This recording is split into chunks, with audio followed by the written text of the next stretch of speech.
어느 여름밤, 대학생인 민수는 방학을 맞아 친구들과 함께 여행을 가기로 했다. 그들은 자연과 가까운 한적한 시골, 마을에 위치한 작은 펜션을 빌렸다. 그곳은 고즈넉하고 조용한 분위기였으며 주변은 울창한 숲으로 둘러싸여 있어 완벽히 휴식을 취할 수 있는 장소였다. 그러나 그 평화로운 외관 뒤에는 마을 주민들 사이에 전해 내려오는 기묘한 이야기가 있었다. 펜션 주인은 민수와 그의 친구들에게 저녁 9시가 넘어가면 되도록 밖에 나가지 말라고 당부했다. 자세한 이유를 묻자 주인은 얼굴이 굳어지며 그저 밤이 되면 안개가 짙고 길을 잃기 쉬워 큰일 날 수 있다. 고만 설명했다. 민수와 친구들은 그 말을 크게 신경 쓰지 않고 그저 시골에서는 흔한 경고겠지 하고 생각했다. 첫날 밤 과음을 한 친구들이 먼저 잠이 들어버리고 민수는 홀로 펜션의 작은 마당에 나가 시원한 밤 공기를 느끼고 있었다. 그때 펜션 정문에서 이상한 그림자가 아른거리는 것처럼 보였다. 처음에는 자신의 눈이 잘못 본 게 아닌가 싶어 민수는 가볍게 고개를 흔들고 무시하려 했지만 점점 가까워지는 그림자는 무언가 이상하게 여겨졌다. 호기심에 이끌린 민수는 천천히 그쪽으로 다가갔다. 그러나 가까이 갈수록 그림자는 점점 뚜렷해졌고 그것은 분명히 사람 형상이었다. 그러나 이상하게도 그 사람이 얼굴은 희미하게 보였으며 마치 안개 속에 가려진 듯했다. 민수는 순간적으로 등골이 오싹해지고 다시 펜션 안으로 들어가 문을 걸어 잠갔다. 그저 피곤해서 잘못 본 거겠지라고 자신을 안심시켰다. 그러나 그날 밤 침대에 누운 민수의 귓가에는 밖에서 들려오는 이상한 소리가 끊임없이 맴돌았다. 누군가 문을 긁는 소리, 그리고 낮고 중얼거리는 속삭임, 그것은 분명히 사람이 내는 소리 같았다. 그는 두려움에 웅크리고 친구들을 깨울까 고민했지만 어쩐지 몸이 무거워져 움직일 수가 없었다. 그저 조용히 소리가 사라지길 바라며 눈을 꼭 감고 있었다. 다음 날 아침, 민수는 혹시나 하는 마음에 다른 친구들에게 물어봤지만 아무도 밤에 이상한 소리에 대해 듣지 못했다고 했다. 그저 이상한 꿈이라고 생각하며 하루를 보냈다. 하지만 그날 밤에도 민수는 역시 같은 소리를 들었고 이번에는 창문 밖에서 무언가가 그를 바라보는 느낌이 들었다. 그는 용기를 내서 창문을 열어보려 했지만 손이 덜덜 떨려 결국 포기하고 말았다. 민수는 그제서야 펜션 주인의 말을 새삼 떠올리며 무언가 그동안 무시해왔던 이야기가 갑자기 현실로 다가오는 기분이 들었다. 마을로 내려가 주민들에게 물어보니 밤마다 나타나는 홀령의 전설이 있었다. 오래전에 그곳에서 비극적인 사건이 있었고 그 후로 매년 같은 시간에 희생자의 영혼이 떠도는 것이라는 것이었다. 마지막 날 밤 민수는 친구들과 긴 이야기를 나눈 끝에 그곳을 조심히 떠나기로 결심했다. 그러나 모든 일이 끝난 후 그들은 캠코더에 녹화된 한 장면에서 섬뜩한 것을 보았다. 문틈 사이로 비친 그 그림자는 다시 봐도 분명히 누군가의 형체가 민수를 바라보고 있었다. 그 후로도 한동안 민수는 밤마다 그 그림자가 꿈에 나타나는 것을 피할 수 없었다. 그 이야기는 인터넷을 통해 널리 퍼졌고 많은 사람들이 그 펜션과 촬영된 비디오에 대해 이야기하기 시작했다. 그리고 그 펜션은 더 이상 예약이 가능하지 않게 되었지만 여전히 그 마을에는 그날의 이야기가 속삭이며 전해지고 있었다. 두 번째 이야기 어느 조용한 시골 마을에 한 젊은 여자가 살고 있었습니다. 그녀의 이름은 지연이었고 그녀는 대도시에서의 생활에 지쳐 마을로 내려왔습니다. 그 마을은 주민수가 약 100명 정도로 매우 작았고 숲으로 둘러싸인 고요한 장소였습니다. 지연은 여기서 작은 카페를 운영하면서 평화로운 삶을 살고자 했습니다. 밤이 되면 마을은 무서울 정도로 조용했습니다. 바람 소리조차 거의 들리지 않을 정도로 고요했고 가끔씩 들리는 부엉이 소리만이 밤의 정막을 깨웠습니다. 어느 날 지현은 카페를 마감하고 집으로 돌아가는 길에 이상한 낌새를 느꼈습니다. 그녀의 뒤에서 이상한 발소리가 들리고 있었던 것입니다. 돌아보았지만 아무것도 보이지 않았습니다. 마을 사람들 대부분이 술을 마시지 않는 터라 늦은 밤 거리에 사람이 있을 이유가 없었기 때문에 그녀는 더욱 이상하게 느꼈습니다.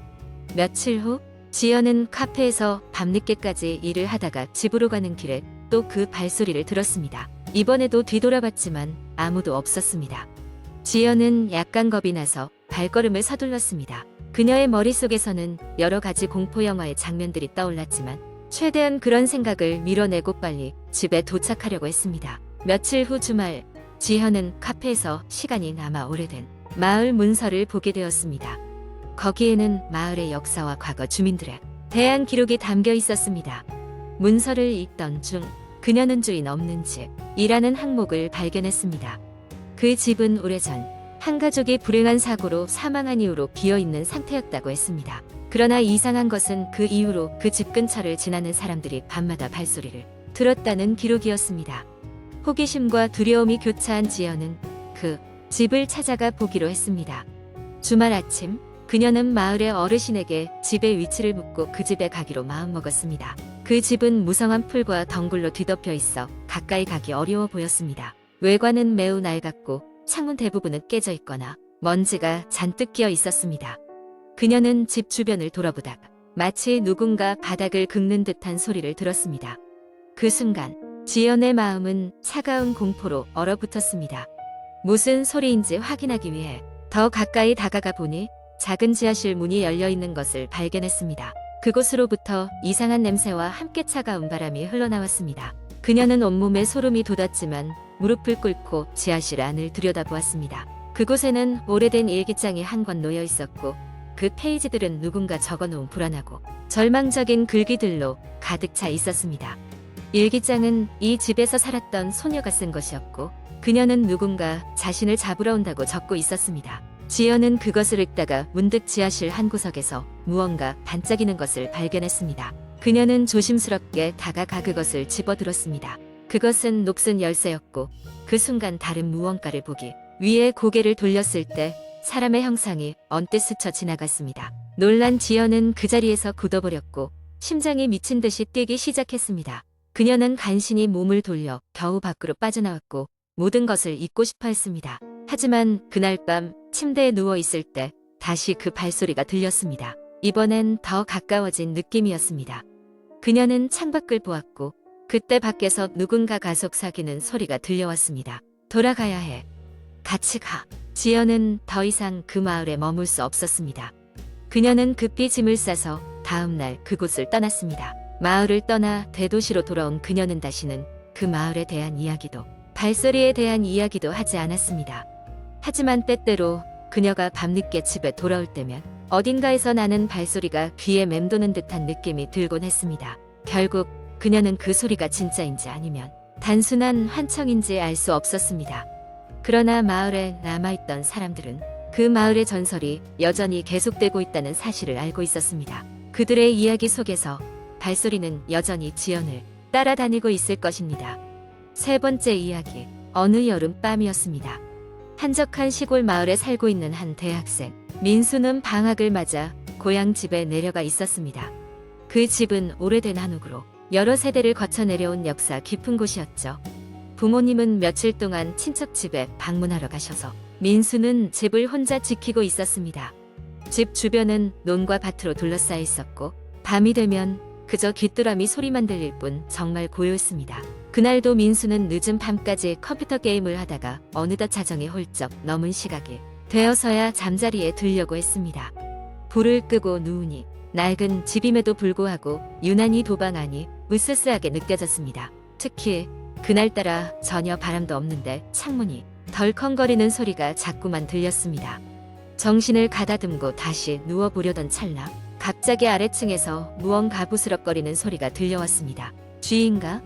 하는 생각이 들었지만 그 소리는 점점 명확해졌고 마치 누군가 부엌에서 설거지를 하는 듯한 소리가 계속되었습니다.